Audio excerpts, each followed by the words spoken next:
Tarbiyah Sunnah Channel. Lillah, nyunnah, merenah. Yuk belanja di Tarbiyah Sunnah Mart. Dengan belanja di Tarbiyah Sunnah Mart, Anda turut berpartisipasi dalam dakwah yang diselenggarakan YTS. Bismillahirrahmanirrahim. Assalamualaikum warahmatullahi wabarakatuh. Alhamdulillah wassalatu wassalamu ala Rasulillah wa ala alihi wa ashabihi wa mawalah wa man tabi'ahum bi ihsanin ila yaumil qiyamah. Wa ba'd. Hadirin jamaah Masjid Agung Al-Ukhuwah Bandung yang Allah muliakan. Alhamdulillah kita kembali berjumpa melanjutkan bahasan kitab Tauhid. Hari Jumat 2 pekan yang lalu kita sudah menjelaskan tentang kemaksuman para nabi. Sekarang kita lanjut kepada pembahasan bahwa agama semua nabi adalah sama. Dari mulai Nabi Adam alaihissalatu wassalam sampai Nabi Muhammad alaihissalatu wassalam, semuanya sama, yaitu Islam. Termasuk agama Nabi Isa dan para pengikutnya adalah Islam. Termasuk agama Nabi Musa alaihissalatu wassalam juga Islam. Berdasarkan keterangan dari Allah Azza wa Jalla yang menyatakan bahwa seluruh nabi agamanya Islam. Allah berfirman dalam surah Asy-Syura ayat yang ke-13, "Syara'a lakum minad din ma wassa bihi Nuhan walladzi auhayna ilaik wa ma wassayna bihi Ibrahim wa Musa wa Isa an aqimud din fala tatafarraqu fih." Allah telah mensyariatkan agama bagi kamu. Agama ini pula yang telah Allah wasiatkan kepada Nuh dan telah kami wahyukan kepada engkau, hai Muhammad.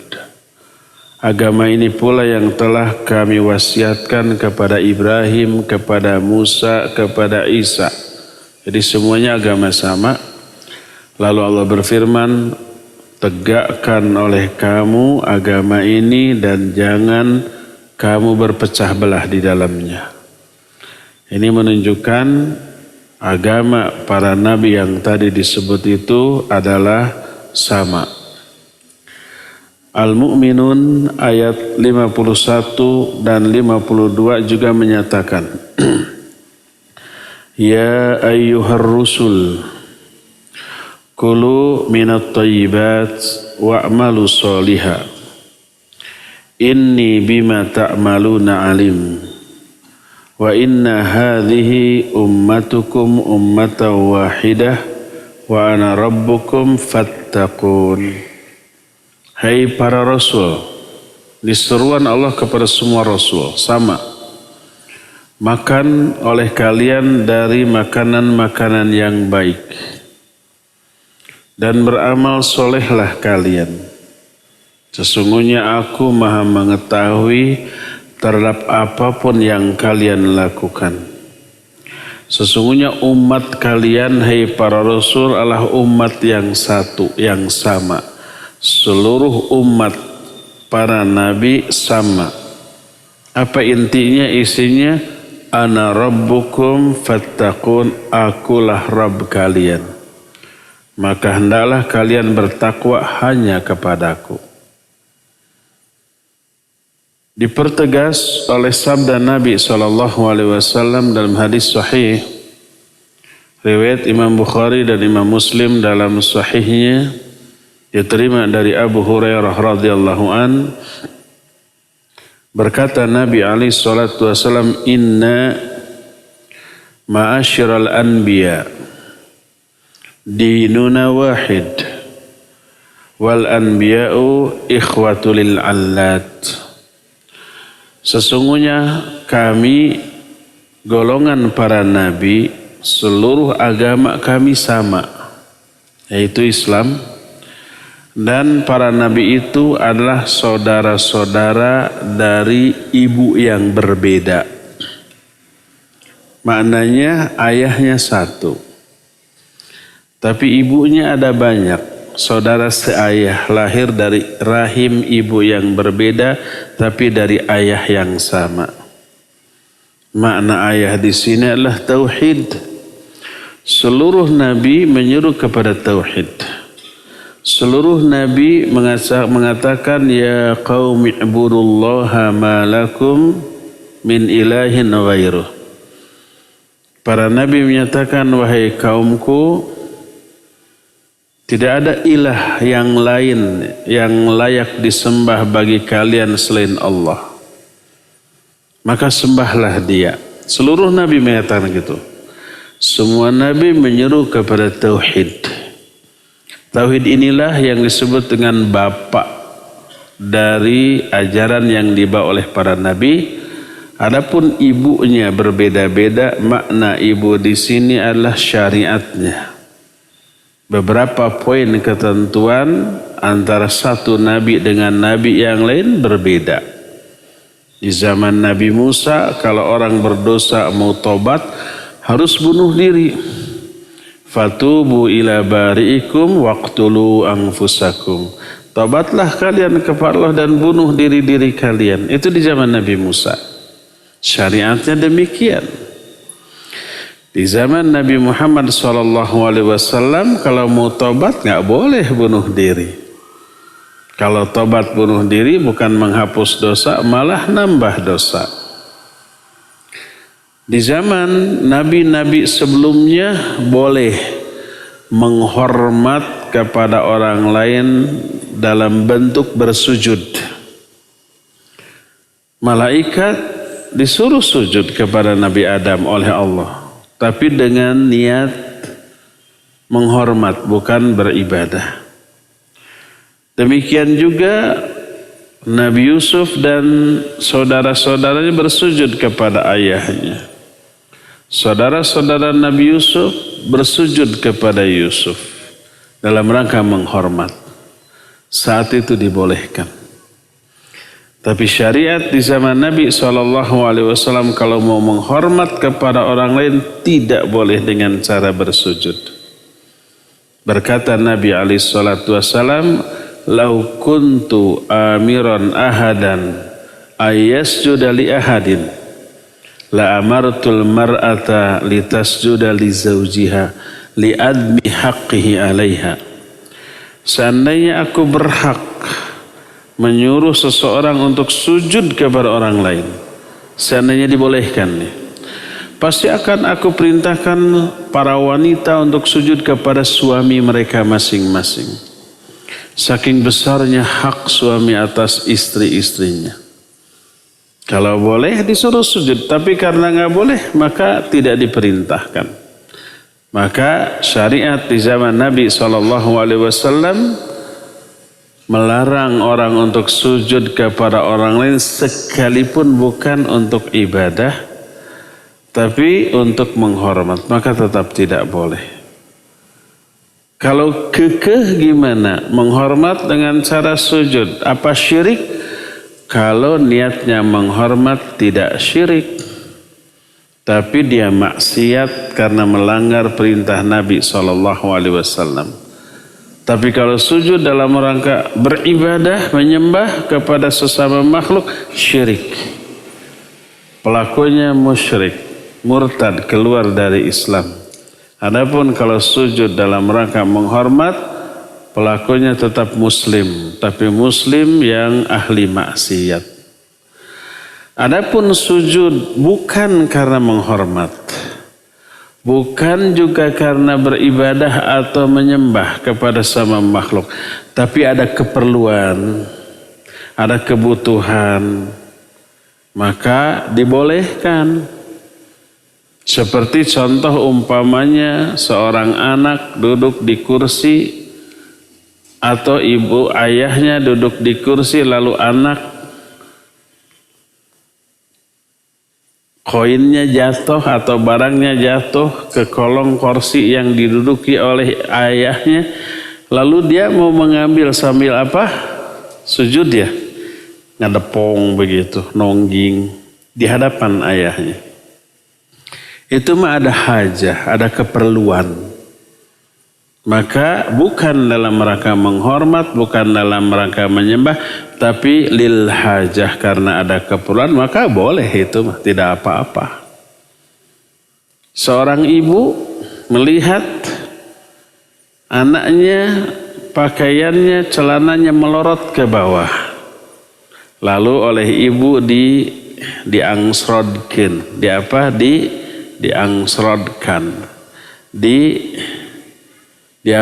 dinaikkan lagi. Dia harus bungkuk dulu di hadapan anaknya. Bungkuknya bukan menghormat, bukan ibadah, tapi ada hajah.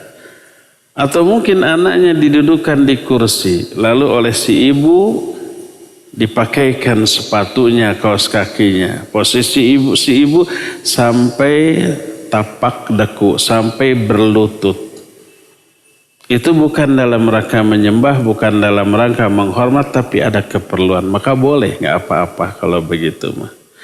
Yang terlarang adalah sujud dalam rangka menghormat, maka itu maksiat. Kalau dalam rangka beribadah atau menyembah, maka itu syirik dan pelakunya bisa murtad, keluar dari Islam. Tapi zaman baheula sujud dalam rangka menghormat dibolehkan. Itu syariat. Jadi ada banyak syariat yang berbeda antara syariat satu nabi dengan nabi yang lain. Syariat itu dianggap ibunya.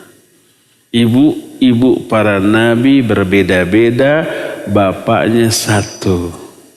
Bapaknya adalah tauhid. Mengajak manusia hanya beribadah kepada Allah, adapun syariatnya berbeda-beda. Inilah yang dimaksud dengan ucapan Nabi SAW, inna ma'asyiral anbiya dinuna wahid. Kami golongan para nabi, agama kami satu. Wal anbiya ikhwatun lil annat. Para nabi itu adalah saudara-saudara dari ibu-ibu yang berbeda, tapi dari satu bapak yang sama. Tauhidnya sama walaupun syariatnya berbeda-beda. Jadi agama seluruh nabi adalah Islam. Karena Allah tidak menerima agama lain sejak baheula sampai sekarang kecuali Islam. Inna dina indallahil Islam. Agama yang diridhoi di sisi Allah hanyalah Islam. Wa may yabtaghi ghairal islami dinan fala yuqbala min wa huwa fil akhirati minal khasirin. Siapa orang yang mencari agama selain Islam, Allah tidak akan terima. Dan dia di akhirat kelak termasuk orang yang rugi. Apa makna dari Islam? Makna dari Islam adalah al-istislamu lillahi bitauhid wal inqiyadu lahu bitta'at wal khulusu minasyirki wa ahli. Islam itu adalah pasrah, sumerah kepada Allah dengan cara mengesahkannya, tunduk dan patuh dalam bentuk mentaatinya, dan menjauhkan diri dari syirik dan para pelakunya. Itulah makna Islam sebagai agama seluruh para nabi. Pertama, al-istislamu lillahi bitauhid. Berserah diri hanya kepada Allah dengan mengesahkannya. Wal inqiyadu lahu bitta'ah, dan tunduk kepadanya dengan mentaati seluruh aturannya. Wal khulus minasyirki wa ahli, dan berlepas diri dari perbuatan syirik dan para pelakunya. Lalu Allah pun merinci dalam banyak ayat tentang nabi-nabi satu persatu ketika menyebut agama mereka. Allah berfirman tentang Nabi Nuh. Dalam surah An-Naml ayat 91 berkata Nabi Nuh, wa umirtu an akuna minal muslimin. Aku diperintah agar aku termasuk orang-orang muslim. Siapa yang merintahkannya? Tentu saja Allah Azza wa Jalla. Ini Nabi Nuh. Aku diperintah untuk menjadi seorang muslim. Demikian juga tentang Nabiullah Ibrahim alaihissalatu wassalam.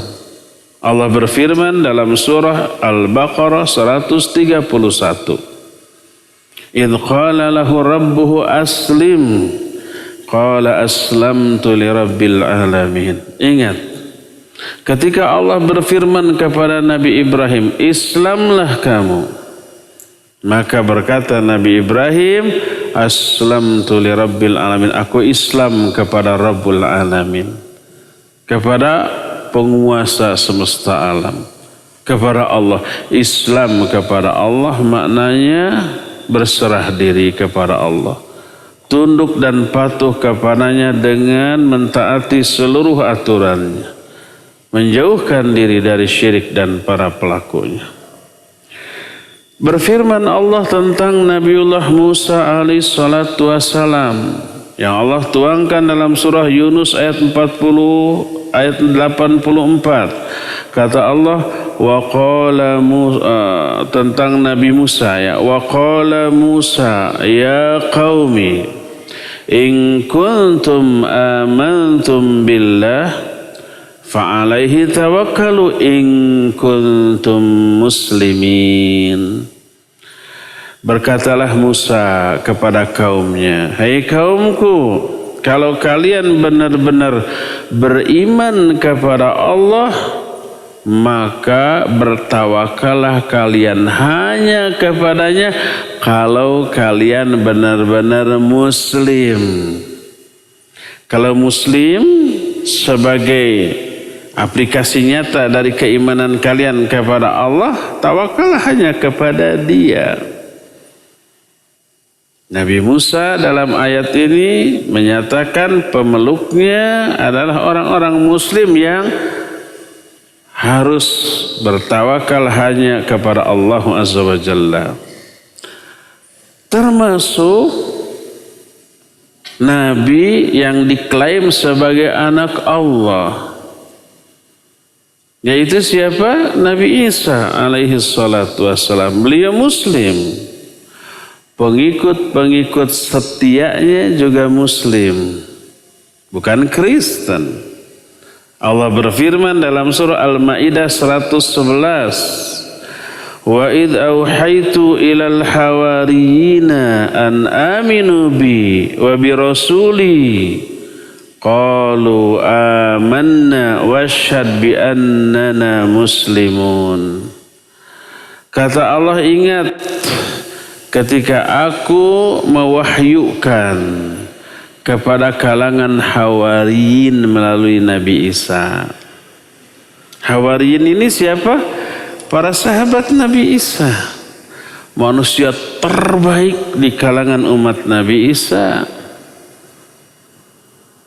Manusia terbaik di kalangan umat Nabi SAW siapa? Para sahabatnya. Manusia terbaik di setiap zaman itu nabinya masing-masing. Manusia terbaik setelah nabinya adalah para sahabat dari nabi tersebut. Nah, para sahabat Nabi Isa namanya Hawariyin.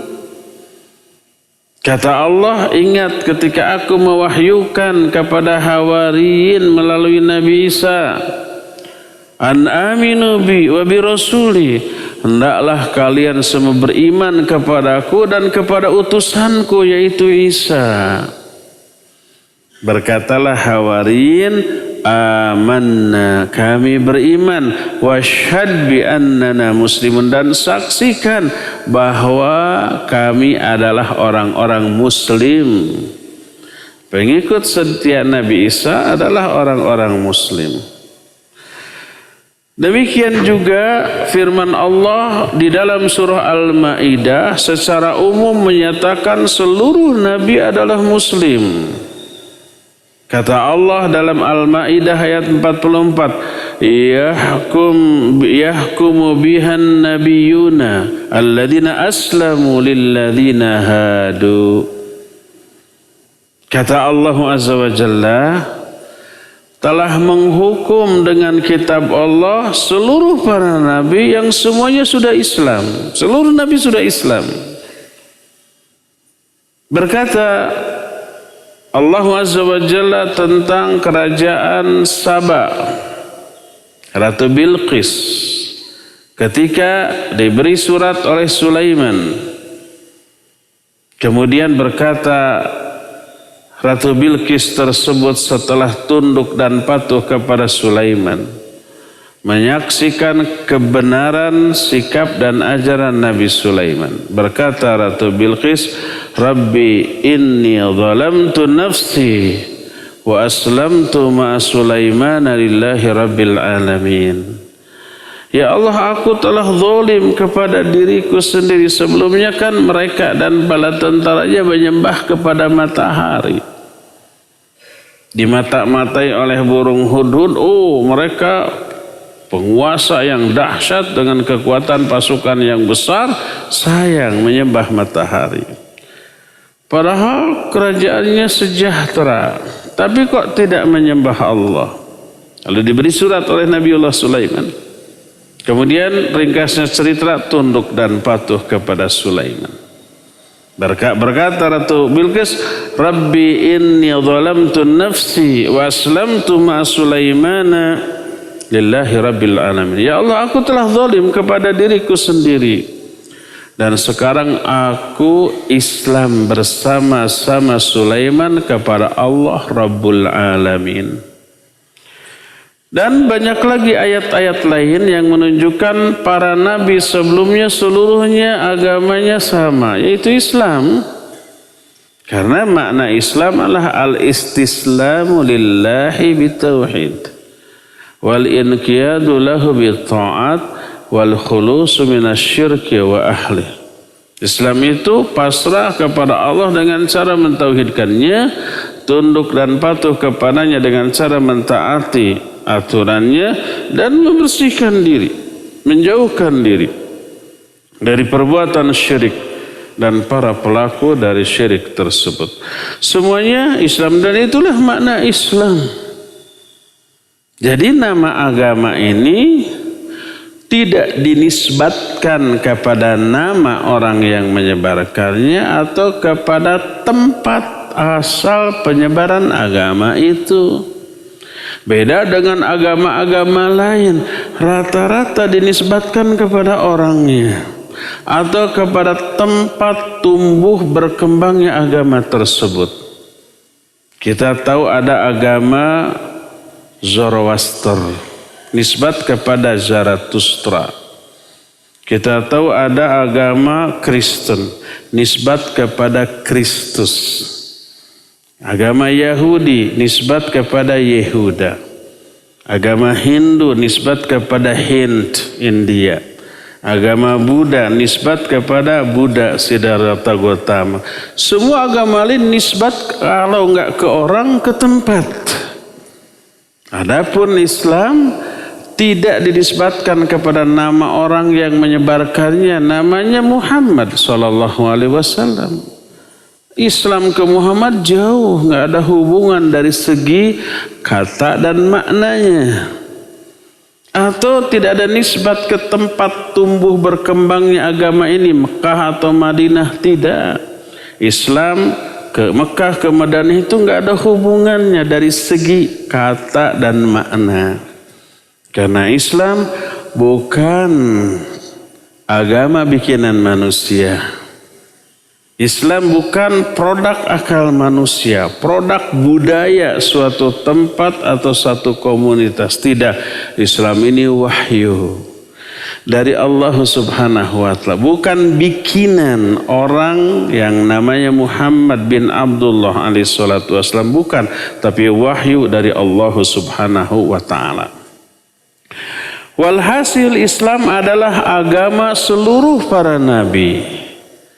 Intinya sadrah pasrah kepada Allah dengan mengesahkannya. Siapa yang pasrah taat kepada Allah, di samping itu dia juga pasrah dan taat kepada selain Allah, dia musyrik. Musyrik itu menduakan penyembahan, menduakan ketaatan kepada Allah, taat kepada selain Allah, taat kepada Allah, menyembah kepada selain Allah juga menyembah. Musyriklah dia. Siapa yang tidak mau pasrah kepada Allah, tidak juga pasrah kepada selain Allah, dia mandiri, maka dia takabur. Takabur itu kecil tapi merasa besar. Takabbaro, merasa dirinya besar. Bahasa kita disebut gumede. Itu mah bahasa Sunda aja. Gumede itu orang kecil tapi merasa gede, gumede. Orang jelek merasa kasep, gumasep. Orang yang goreng patut merasa gelis, gumelis. Nah seperti itu. Orang bodoh merasa diri pinter, guminter. Orang kecil merasa diri gede, gumede. Bahasa Arabnya takabur. Sampai seperti Fir'aun menyatakan, ana rabbukumul a'la, aku Rabb kalian yang maha tinggi. Itu hanya ketakaburan. Walaupun hati kecilnya mengakui kebenaran dakwah Nabiullah Musa alaihi salatu wassalam. Hatinya iman tapi sikapnya menentang karena merasa gede, merasa takabur. Sebagaimana firman Allah tentang isi hati Musa dan isi hati Fir'aun dan bala tentaranya.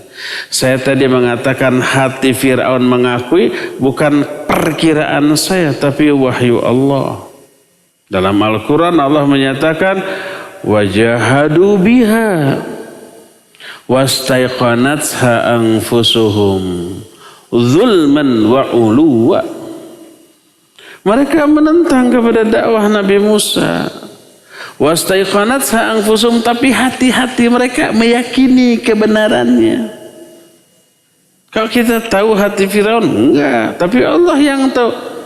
Wallahu alimun bidzatis sudur. Allah itu tahu isi dada-dada manusia. Termasuk isi hati Firaun. Walaqad khalaqnal insan wa na'lamu ma tuwaswisu bihi nafsuh. Wa nahnu aqrabu ilaihi min hablil warid.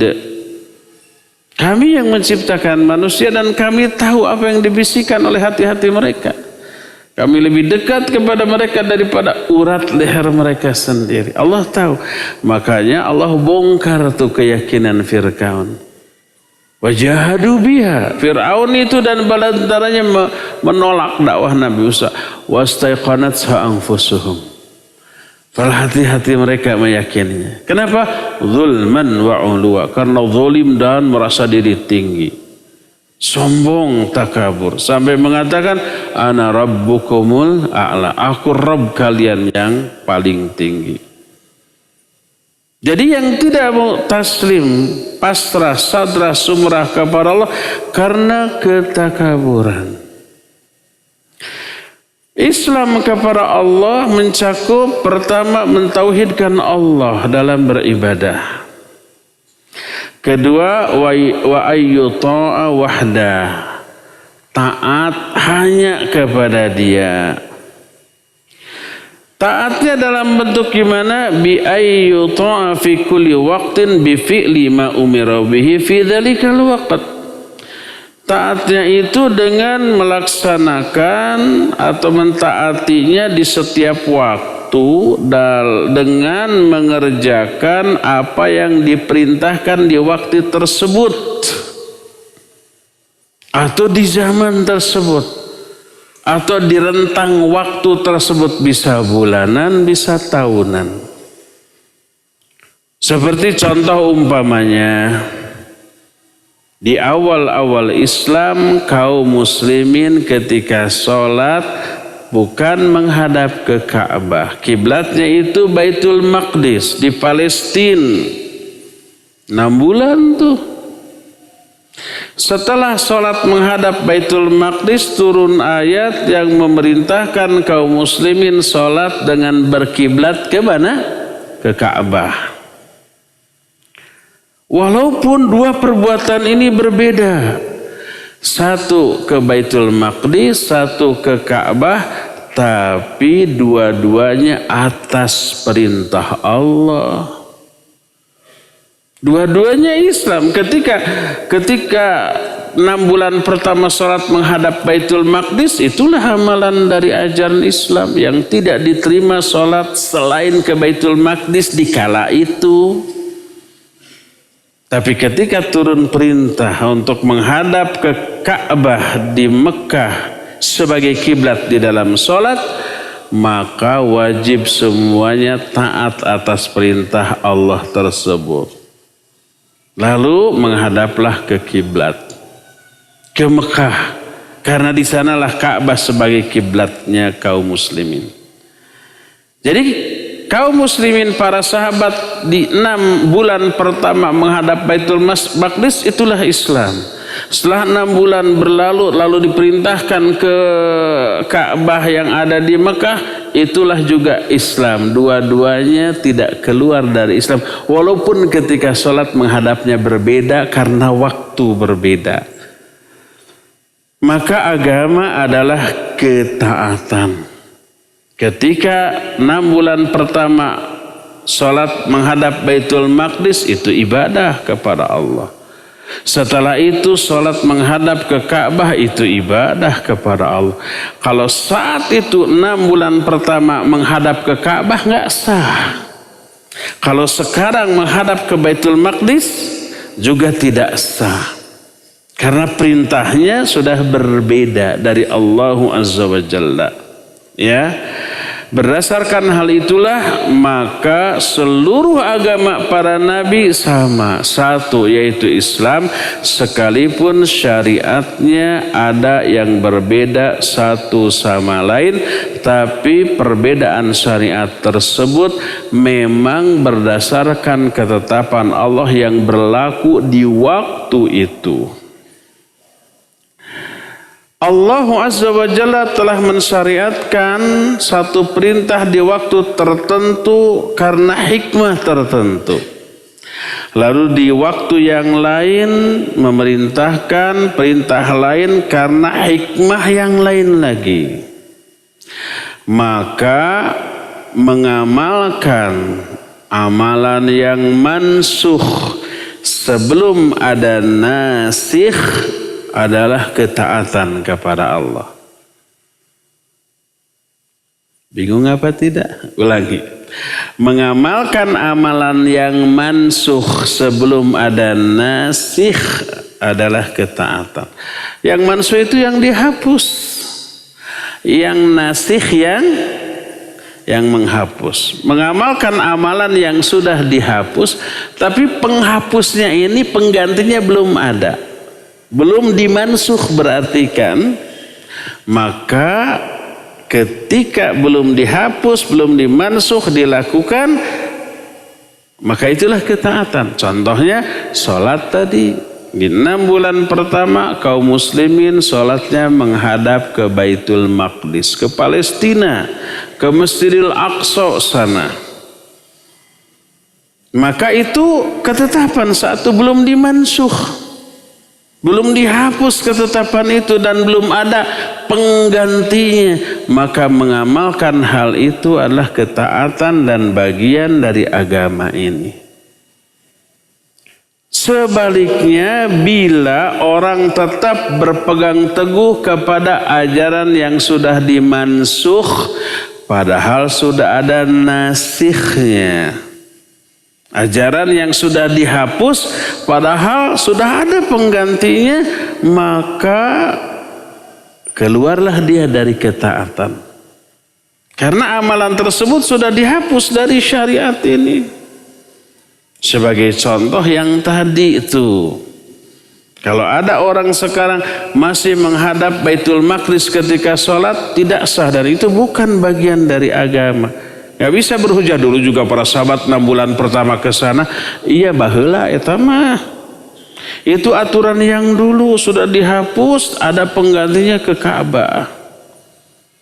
Kalau sekarang orang sujud dalam rangka beribadah, terlarang. Lalu dia berhujah, dulu juga malaikat sujud ke Adam nggak dilarang oleh Allah, malah diperintahkan. Nggak bisa, itu mah syariat zaman dahulu, sekarang sudah dimansuh. Tapi gini Nabi Yusuf tuh bersujud kepada bapaknya. Iya, itu juga zaman baheula masih berlaku saat itu. Sekarang mah sudah dimansuh. Dulu kalau kaum muslimin, para nabi perang melawan musuh lalu menang. Dapat tuh harta rampasan perang ya. Saat itu harta rampasan perang haram untuk dimakan. Tidak boleh dimakan. Harus dikumpulkan di suatu tempat terbuka. Setelah semuanya terkumpul, nggak tersisa satu pun, baru ada api yang menyambar dari langit, hangus sudah. Sebelum terkumpul semua belum ada api itu. Kita kan pernah membahas satu hadis dalam kitab dalam kitab Bulughul Maram apa ya, atau Riyadhus Shalihin, tentang gulul, tentang korupsi harta umat.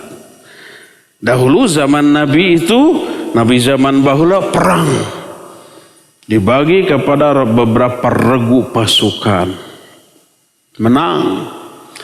Semua anggota pasukan mengumpulkan harta rampasan perang, kemudian dikumpulkan. Setelah terkumpul semua, Nabi tersebut berdoa. Kok api nggak datang juga, nggak nyamber juga tuh. Akhirnya Nabi ini berbicara kepada anggota pasukannya. Siapa yang masih menyembunyikan harta rampasan perang? Nggak ada yang ngaku. Akhirnya setiap komandan pasukan disalami oleh Nabi ini. Satu demi satu. Satu lepas. Pas suatu saat satu nggak bisa lepas. Di dalam pasukan kamu ada nih yang korupsi. Siapa? Tanya. Nggak ada yang ngaku. Disalami juga satu-satu. Sampai ada yang nggak bisa lepas. Ini kamu, apa yang kamu sembunyikan? Akhirnya dikeluarkan emas sebesar kepala sapi. Ada 1 gram? Kiloan itu, ya, baru dikeluarkan, baru ditaruh, ditumpukan harta rampasan perang. Setelah itu barulah datang api menyambar musnah. Harta rampasan perang haram bagi nabi-nabi sebelumnya. Tapi itu halal sekarang. Di zaman Nabi SAW diatur oleh Al-Quranul Karim. Wa'lamu. Ada apa ledakan? Wa'lamu annama ghanimtum min syai'in fa anna lillahi khumusahu walir rasul walidil qurba wal yatama wal masakini wabnis sabil. Surah Al-Anfal ayat 41. Ketahuilah bahwa ghanimah ini 1/5-nya milik Allah, milik Rasul, milik kerabat, dan seterusnya disebut di dalam ayat itu. Halal. Selebihnya dibagikan kepada kaum muslimin. Haramnya ghanimah sudah dihapus. Bolehnya sujud dalam rangka menghormat sudah dihapus. Termasuk bolehnya sholat menghadap Baitul Maqdis sudah dihapus. Maka mengamalkan ajaran yang mansuh setelah ada nasikh bukanlah bagian dari agama ini. Bukan merupakan ketaatan kepada Allah Subhanahu wa ta'ala.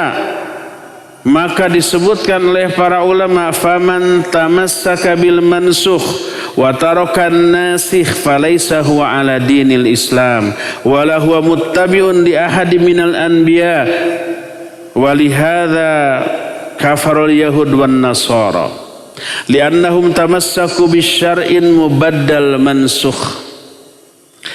Siapa orang yang masih berpegang teguh kepada ajaran yang sudah dihapus, meninggalkan ajaran yang menghapusnya, maka itu bukanlah agama Islam dan bukan pengikut salah seorang pun di antara para nabi. Oleh karena itu dianggap Yahudi kafir, dianggap Nasrani kafir karena mereka berpegang teguh kepada agama yang sudah dimansukh, yang sudah diganti dengan agama baru, dengan Rasul yang baru. Mereka bukan lagi mengamalkan ajaran Allah karena zamannya, waktunya sudah berbeda. Jadi Allah Azza wa Jalla menetapkan syariat bagi setiap umat dengan ajaran yang sesuai dengan keadaan dan waktu mereka masing-masing. Maka jadilah agama di waktunya masing-masing dengan nabinya masing-masing menjadi penjamin kemaslahatan kehidupan umat di zaman itu. Terus kalau zaman berlalu, nabinya juga sudah meninggalkan umatnya, wafat, dipanggil oleh Allah Azza wa Jalla, maka Allah mengganti dengan Rasul yang baru, dengan syariat yang baru sampai kepada waktu yang ditentukan. Dan terakhir sampai diutusnya Nabi kita Muhammad SAW sebagai penutup para nabi kepada seluruh umat manusia di seluruh permukaan bumi, waktunya terbentang sampai hari kiamat. Allah menetapkan syariat bagi Nabi SAW dengan syariat yang universal, berlaku kemaslahatnya untuk setiap zaman dan tempat, tidak akan diganti lagi, tidak akan dimansukh lagi. Maka tak boleh ada seorang pun penduduk bumi ini kecuali hanya mengikutinya dan beriman kepada ajaran Nabi SAW. Allah berfirman dalam Al-Quran surah Al-A'raf 158. Kata Allah, Qul ya ayyuhan nas inni rasulullahi ilaikum jami'an. Katakan oleh Muhammad, hei manusia. Tidak dikatakan hei kaumku, tidak. Kalau Nabi sebelumnya, Nabi Musa, Nabi Isa, Nabi Ibrahim menyatakan hei kaumku. Tapi Nabi Muhammad, ya ayyuhan nas, hei manusia, semua manusia, aku utusan Allah kepada kalian semuanya, seluruhnya. Dan diutusnya beliau itu rahmat bagi kita semua, sebagaimana firman Allah, wa ma arsalnaka illa rahmatan lil alamin. Aku tidak mengutus engkau, wahai Muhammad, kecuali sebagai rahmat bagi seluruh alam. Bukan hanya untuk orang Arab saja, apalagi orang Mekah Madinah saja, enggak. Untuk seluruh alam. Pemberi kabar gembira, pemberi peringatan bagi seluruh manusia. Surah Saba ayat yang ke-28 menyatakan, wa ma arsalnaka illa kafatan linnas basyira wa nadhira. Tidaklah kami utus engkau, hai Muhammad, kecuali kepada seluruh umat manusia. Bukan hanya untuk orang Arab saja, bukan hanya untuk suku Quraisy saja, bukan hanya penduduk Mekah Madinah saja, tapi seluruh manusia. Kafatan linnas basyira wa nadhira. Pemberi peringatan, pemberi kabar gembira dan pemberi peringatan. Pemberi kabar gembira melahirkan roja, bukan roja radio. Apa makna roja? Harapan. Pemberi peringatan menimbulkan rasa khauf atau khasyah, takut, kecemasan. H2, C2, harap-harap, cemas-cemas. Para nabi atau Nabi Muhammad SAW memberi kabar gembira tentang apa? Tentang surga, tentang ridho Allah, tentang pahala, tentang rahmatnya, tentang keridhoannya, tentang seluruh yang Allah janjikan berupa kenikmatan dan kebahagiaan bagi orang-orang yang mentaatinya. Itu kabar gembira. Memberi peringatan dengan apa? Neraka, dengan azab, dengan laknat, dengan murkanya, dengan hal-hal yang sejenis itu, sehingga menimbulkan rasa takut. Perlukah rasa takut dimiliki oleh manusia? Bingit seperlunya. Rasa takut ini yang menjadi pengerem. Ngerem dari semua yang Allah larang. Kenapa para pencopet tidak berani terang-terangan mencopet? Karena takut. Terang-terangan diketahui dihajar warga babak belur, dikepolisikan, dipenjara. Takut nggak? Takut. Makanya tidak berani terang-terangan. Kalau toh tidak terang-terangan, diam-diam sambil deg-degan, tegang. Gitu. Kenapa umpamanya orang-orang tidak berani makan sekenyangnya, kemudian leos. Leos itu apa? Pergi nggak bayar. Berani nggak? Nggak berani. Kenapa? Takut. Diteriakin maling. Dilaporkan ke polisi, itu orang makan seenaknya nggak bayar. Di penjara. Bisa babak belur dulu nggak? Iya mungkin. Lalu di penjara. Takut. Karena takut, orang nggak berani berbuat seenaknya. Rasa takut itu menjadi pengerem. Itu kepada orang. Apalagi kepada Allah Azza wa Jalla. Kenapa para wanita tidak berani membuka auratnya, padahal mengundang banyak pujian orang kalau cantik dan seksi? Kenapa nggak berani begitu? Karena takut risikonya diazab oleh Allah Azza wa Jalla. Kenapa kita rela subuh-subuh masih ngantuk, dingin, apalagi musim hujan, bangun, kemudian berwudu, kemudian pergi ke masjid sholat? Karena takut diazab kalau itu tidak dilaksanakan. Takut ini pengerem dari semua perbuatan keji dan maksiat. Orang yang takut lalu menahan diri dari hawa nafsunya, ini orang yang akan Allah bahagiakan di akhirat. Ayat Al-Quran, hadis itu banyak. Allah menyatakan, فَأَمَّا مَنْ خَفَّتْ مَقَامَ رَبِّهِ وَنَهَنْ نَفْسَ عَنِ الْهَوَى فَإِنَّ الْجَنَّةَ هِيَ الْمَأْوَى. Adapun orang yang takut kepada apa? Maqama Rabbihi. Takut kepada saat ketika dia berdiri di hadapan Allah pada hari kiamat. Takut dimurkai, takut diazab, takut dilaknat. Makanya dia tahan diri dia dari hawa nafsu ketika hidup di dunia. Bagi dia fa innahu jannatul ma'wa. Fa innahu jannatul ma'wa. Maka surga ma'wa, tempat tinggal dia. Dua lagi surganya. Dalam Ar-Rahman Allah menyatakan, waliman khafa maqama rabbih jannatan fabi ayyi ala'i rabbikuma tukadziban.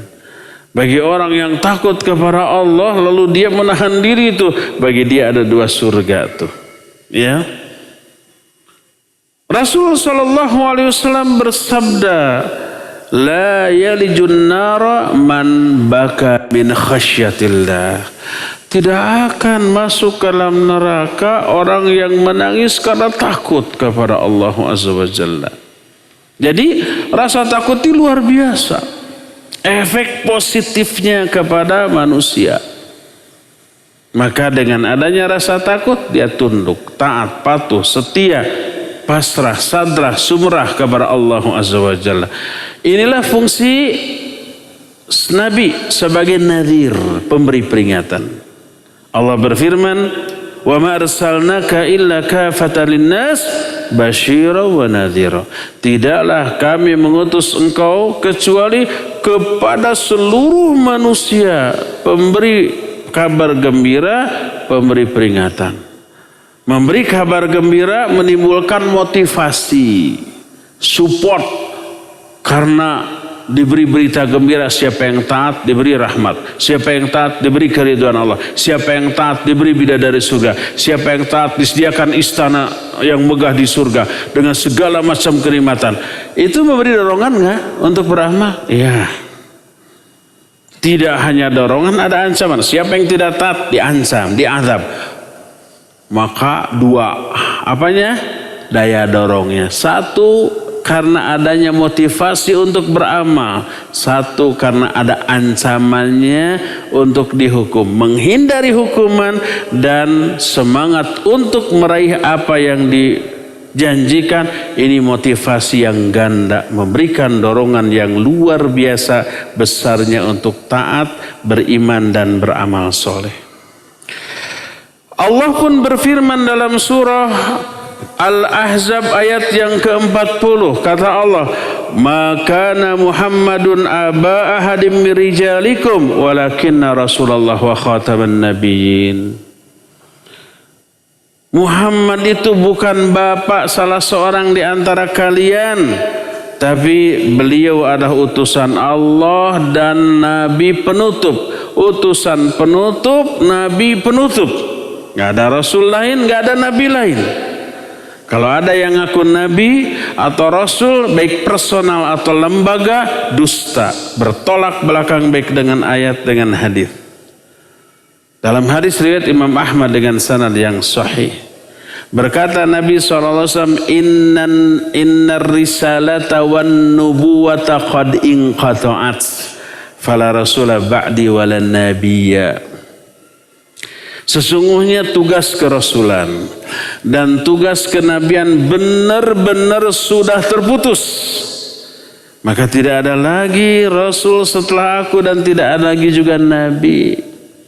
Siapa yang mengaku ada rasul dan nabi setelah kematian beliau, itu nabi dan rasul yang palsu. Baik personal ataupun lembaga. Sebab ada yang mengaku selain rasul palsu, ada lembaga kerasulan berupa lembaganya, bukan personalnya. Enggak ada. Fala rasulana ba'di wala nabiyya, huruf la nafi masuk kepada isim yang tidak bertanwin, menunjukkan segala macam jenis rasul. Fala rasula ba'di wala nabiyya. Enggak ada rasul dalam bentuk apapun, baik personal ataupun kelembagaan, keorganisasian yang seperti itu enggak ada. Nabi Muhammad SAW adalah penutup para nabi. Yang tidak ada lagi nabi lain setelah beliau, dan juga penutup para rasul. Ayat-ayat yang Allah turunkan kepada Rasulnya Muhammad SAW, di dalamnya mengandung khitab kepada seluruh makhluk.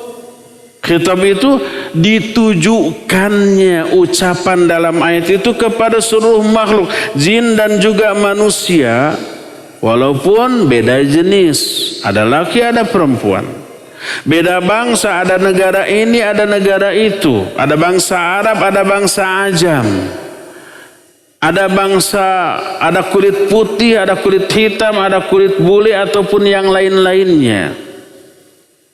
Semuanya berlaku di dalam kadar dan bentuk yang sama. Maka tidak ada aturan Islam yang khusus untuk orang Arab tapi tidak berlaku bagi orang Ajam, tidak. Keislaman orang manapun sama, karena sumbernya sama, Quran Sunnah.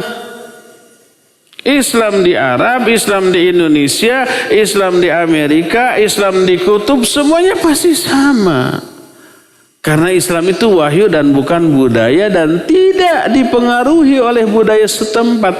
Bukan budaya yang harus mewarnai agama, apalagi merubah agama menjadi budaya. Tapi budaya yang harus terwarnai oleh agama, budaya yang harus disesuaikan dengan agama, bukan agama yang harus dibedol, ditarik kayak karet, dipaksa-paksa agar sesuai dengan budaya setempat. Maka mengatakan ada Islam bangsa ini dan berbeda dengan Islam bangsa itu adalah pemaksaan agama harus disesuaikan dengan budaya setempat. Maka kalau begitu agama ini bisa berubah, bisa dianggap sebagai produk akal manusia, bukan wahyu Allah lagi. Itu mah di Arab, di Indonesia beda lagi Islam. Nah, loh, kok begitu?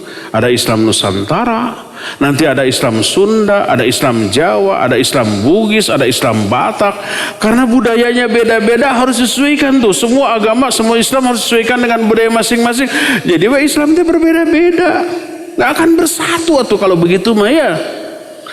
Karena budaya produk manusia, olah akal dan olah rasa manusia, dan budaya satu tempat dengan tempat lain sama apa tidak? Tidak, bahkan banyak budaya yang bertolak belakang, berbenturan.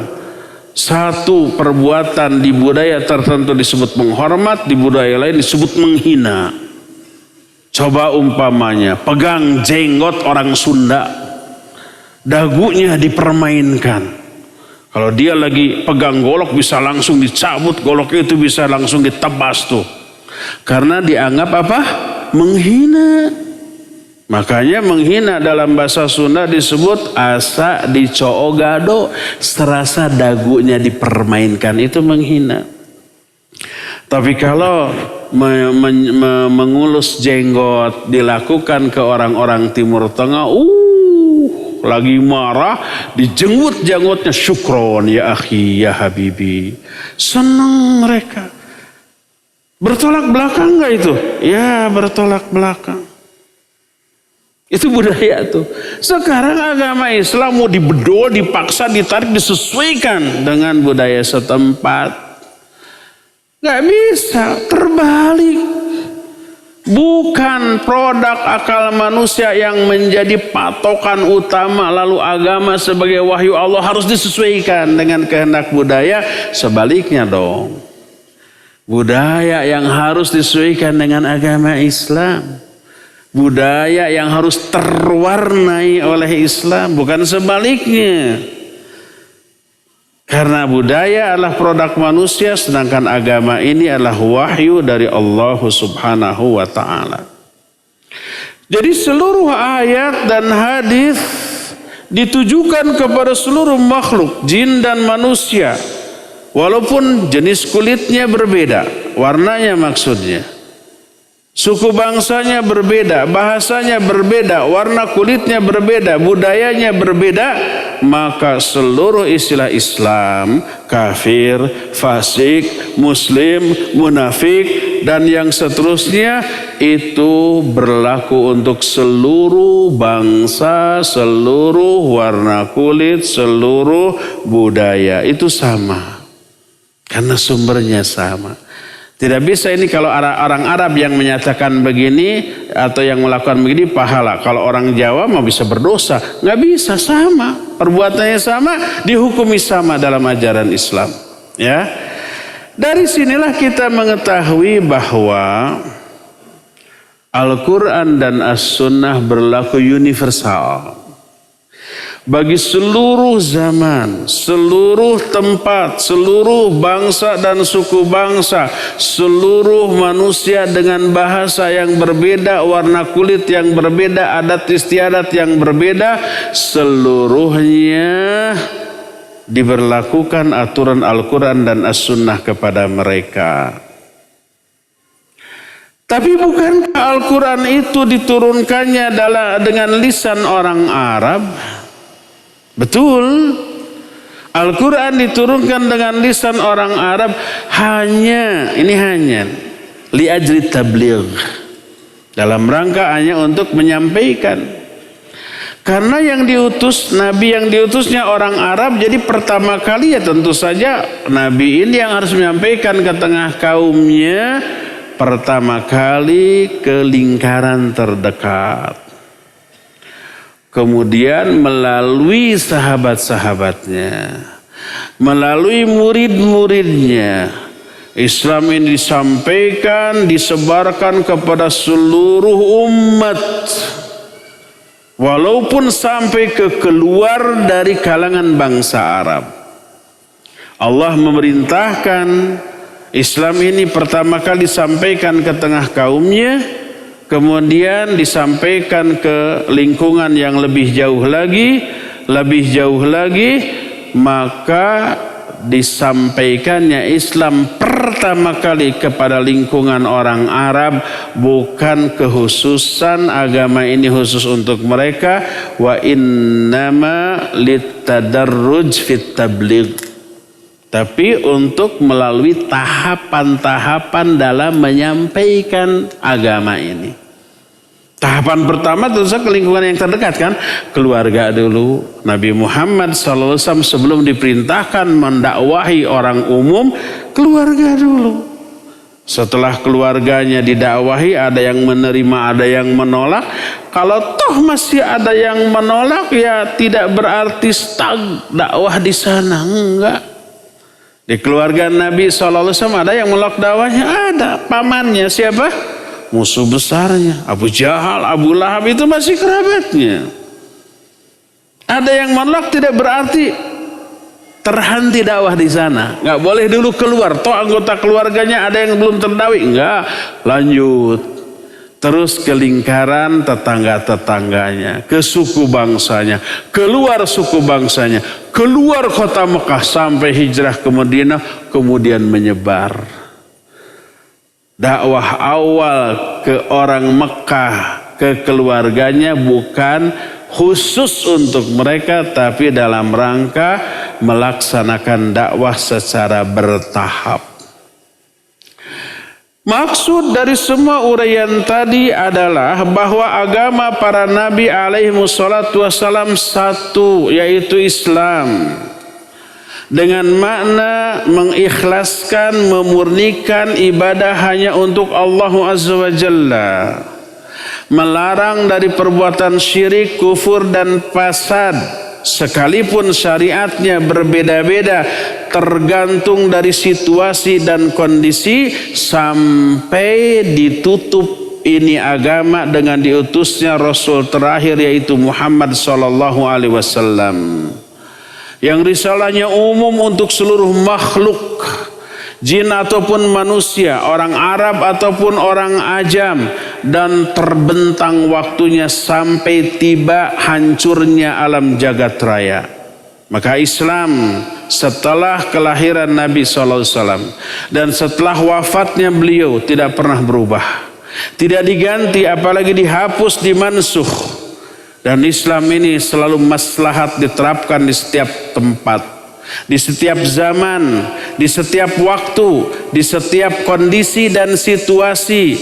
Maka tidak lagi Nabi setelah beliau alaihi salatu wassalam sampai kiamat tiba. Maka para pelanjutnya bukan lagi Nabi atau Rasul. Para pelanjutnya adalah disebut para duat, para penyeru kepada ajaran Nabi SAW ini. Terdiri dari kalangan para sahabat, para ulama tabi'in, tabi'ut tabi'in, dan ulama-ulama setelahnya, dan orang-orang yang berilmu setelahnya. Berdasarkan hal itulah maka Nabi Muhammad SAW sebagai Nabi yang terakhir, beliau adalah penutup seluruh nabi, penutup dan penyempurna seluruh risalah, dan seluruh ajarannya berlaku sampai akhir zaman, di setiap waktu dan di setiap tempat. Berdasarkan hal itulah maka ketika nabi-nabi sebelumnya masih hidup, para nabi sebelumnya meyakini bahwa pengikutnya ini akan melahirkan anak cucu turunannya yang akan setia kepada ajaran nenek moyangnya, yaitu pengikut Nabi Isa. Sadar akan hari itu, beliau berpesan, dan seluruh nabi berpesan, kelak sepeninggal aku akan muncul seorang nabi yang datang setelahku, disebut namanya Ahmad atau Muhammad, maka ikuti dia. Tapi Nabi Isa juga sudah tahu akan banyak pengikutnya yang mengingkari, walaupun tidak bisa membantah hujah Nabi Muhammad SAW, maka setiap orang yang sudah mentok akalnya, keilmuannya, hujahnya sudah tidak mampu lagi membantah dakwah yang hak ini, yang tersisa lontaran tuduhan, cacian, makian dan fitnahan. Berkata Nabiullah Isa yang Allah abadikan dalam Al-Quran surah As-Saff ayat yang ke-6. Allah Azza wa Jalla menyatakan tentang Nabiullah Isa, ya Bani Israel, inni Rasulullahi ilaikum musaddiqan lima baina yadayhi minat Taurat wa mubashiran bi rasulin ya'ti min ba'di ismuhu Ahmad. Falamma ja'ahum bil bayinat qalu hadza sihrun mubin. Ingat ketika Nabi Isa berkata kepada kaumnya, "Hai Bani Israel, sesungguhnya aku adalah utusan Allah kepada kalian yang membenarkan apa-apa yang ada di tanganku berupa Taurat. Dan aku memberi kabar gembira kepada kalian dengan akan datangnya seorang Rasul setelah aku, namanya Ahmad." Itulah Nabi Muhammad SAW. Jangan sampai setiap yang namanya Ahmad kegeeran dengan ayat ini. Aduh gening saya teh Rasul. Ini bukan itu. Muhammad SAW.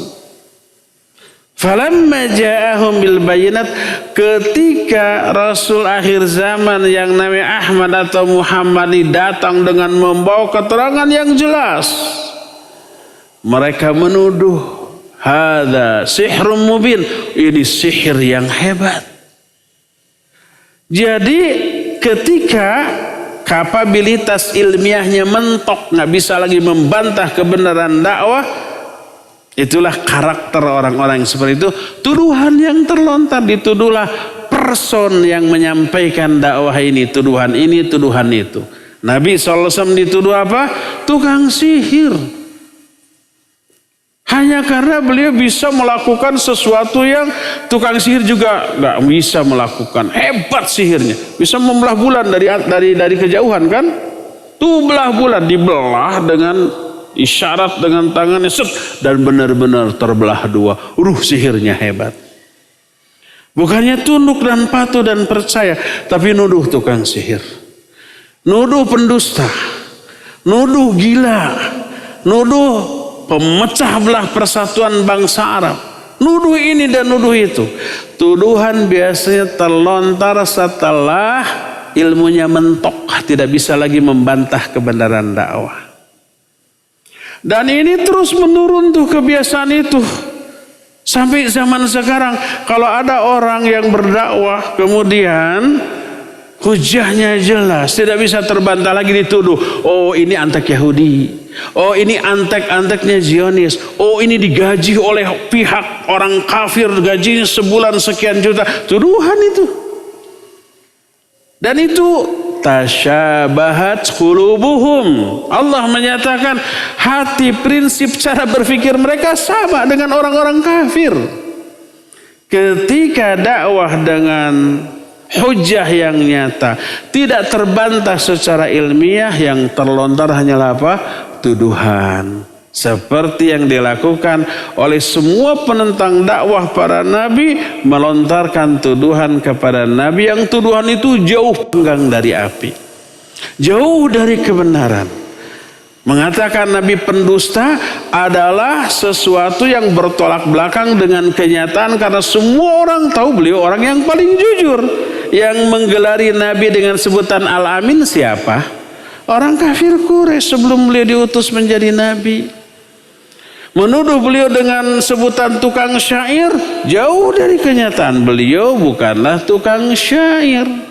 Menuduh beliau dengan sebutan tukang sihir, beliau adalah orang yang mengharamkan sihir, menganggap sihir ini kufur dan syirik karena meminta kepada selain Allah Azza wa Jalla dan seterusnya. Maka lontaran tuduhan hanyalah ibarat buih di atas lautan yang kelak akan terhempas dengan arus dan hilang, walaupun akan muncul lagi tuduhan lagi dengan sesuatu yang tidak sesuai dengan fakta. tidak sesuai dengan kenyataan. Inilah penjelasan yang menerangkan bahwa agama para nabi seluruhnya sama, ya. Insya Allah nanti di pertemuan yang akan datang kita akan menerangkan beberapa keistimewaan Nabi akhir zaman, yaitu Muhammad SAW, yang tidak dimiliki oleh nabi-nabi sebelumnya. Untuk sekarang cukup sampai di sini saja, dan sisa waktu yang ada kita akan gunakan untuk tanya jawab. Kepada Al-Akh Al-Fadil Fawas di Cilengsi dipersilakan untuk memandu tanya jawab dengan pendengar dan pemirsa. Wassallallahu ala nabiyina Muhammadin wa ala alihi wa ashabihi wasallam. Silakan Fawas. Silakan dari penelpon terlebih dahulu kami coba sapa 0218236543. Silakan. Halo, assalamualaikum. Waalaikumsalam warahmatullahi wabarakatuh. Silakan, dengan siapa, dari mana Bapak? Ini dengan Abu Faruk di Cikarang, Bekasi. Silakan Pak Abu Faruk. Barakallahu fiik Ustaz. Wa fika Barakallah. Tadi disampaikan ada ajaran yang mansuh ya. Anak ingin menanyakan dua syariat Islam, apakah masih sesuai dengan zaman ini? Yang pertama adalah mengenai syariat budak, karena kalau ditinjau dari zaman sekarang melanggar hak asasi manusia. Yang maksudnya gugat cerai begitu ya Pak ya? Perbudakan, ya. Perbudakan. Ya, perbudakan. Apakah masih sesuai dengan zaman ini?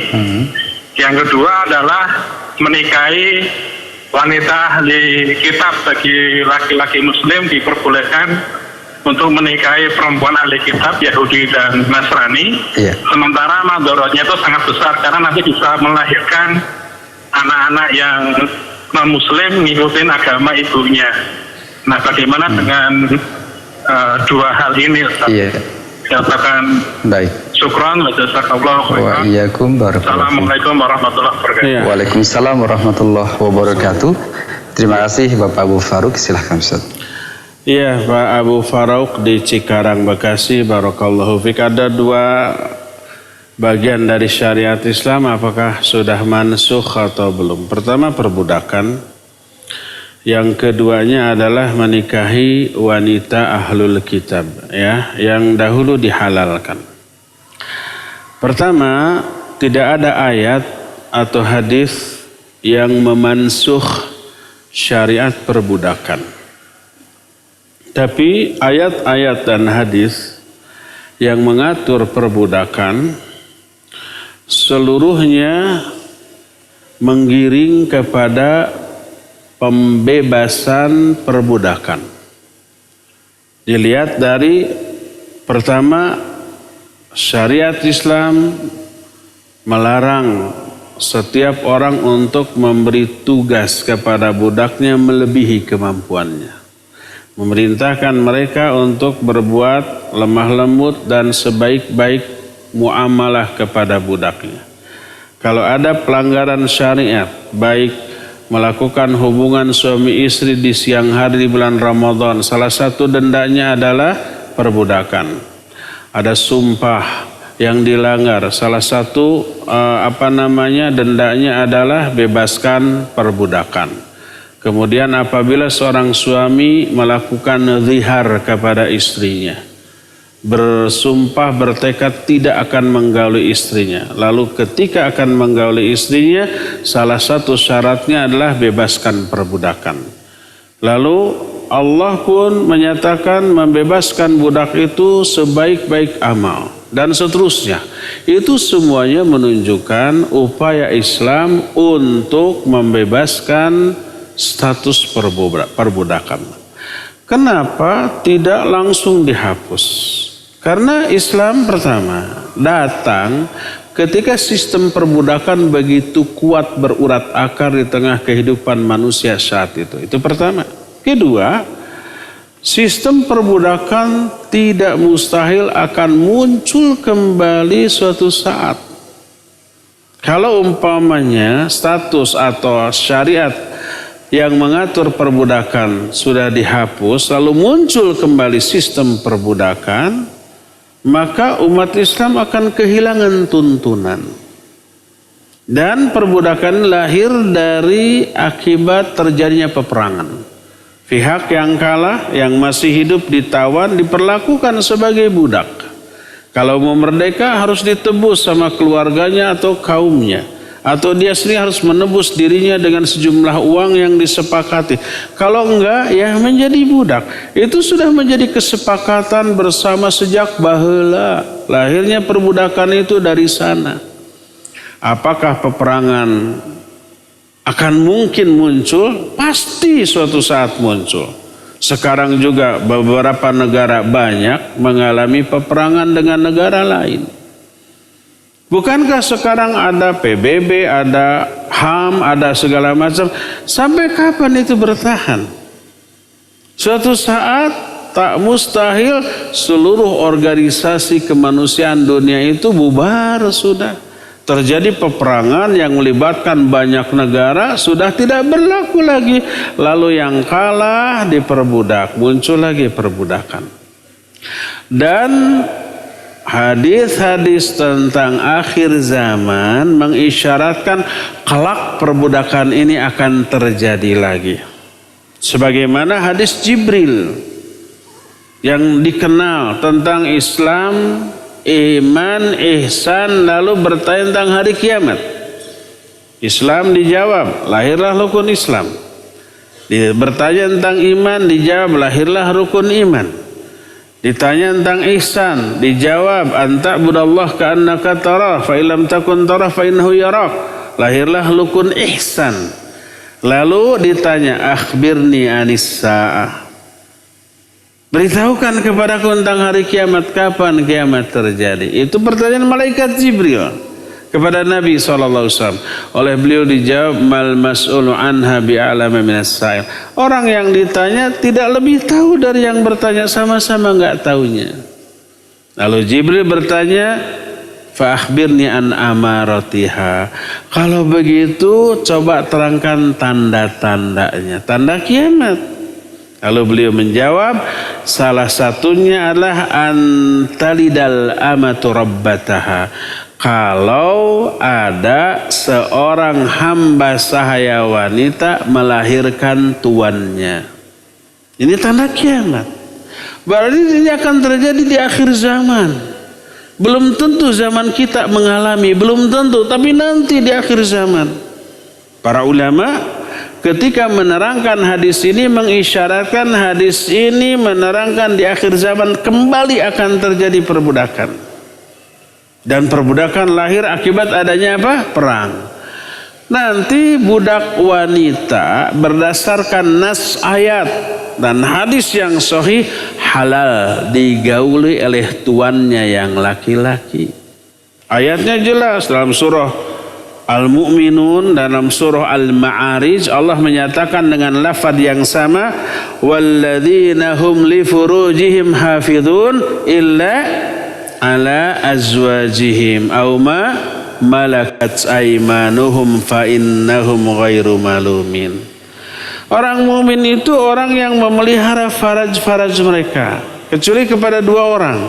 Pertama kepada istri-istri mereka, kedua kepada hamba-hamba sahaya yang mereka miliki. Fa innahum ghairu malumin, kepada kedua orang ini tidak tercela, halal. Istrinya halal digauli.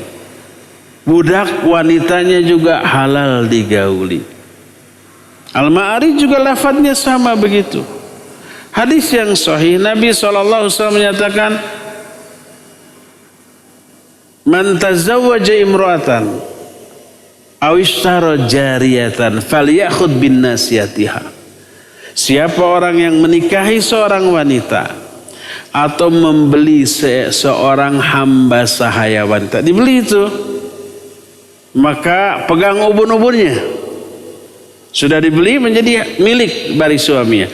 Istri sudah dinikahi menjadi hak bagi suami. Sama-sama halalnya, pegang ubun-ubunnya. Lalu berdoa, Allahumma inni as'aluka min khairiha wa khairi ma jabalta alaih wa a'udzubika min syarriha wa syarri ma jabalta alaih. Nah itu, ya Allah, aku meminta kepada engkau kebaikan wanita dan kebaikan yang engkau tetapkan pada wanita ini. Dan aku berlindung kepada engkau dari keburukan wanita dan keburukan yang kau tetapkan pada wanita ini. Sama doanya, sama perlakuannya, menunjukkan sama halalnya. Lalu kalau wanita hamba saya digauli oleh tuannya hamil, melahirkan anak,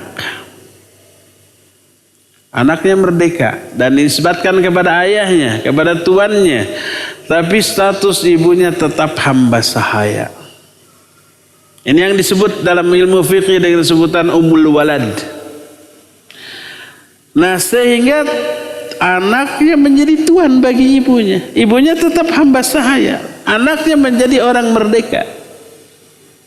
Inilah yang dimaksud antalidal amatu rabbataha. Kalau ada seorang hamba sahaya wanita melahirkan tuannya. Ini maknanya. Dan ini akan terjadi di akhir zaman sebagai tanda kiamat.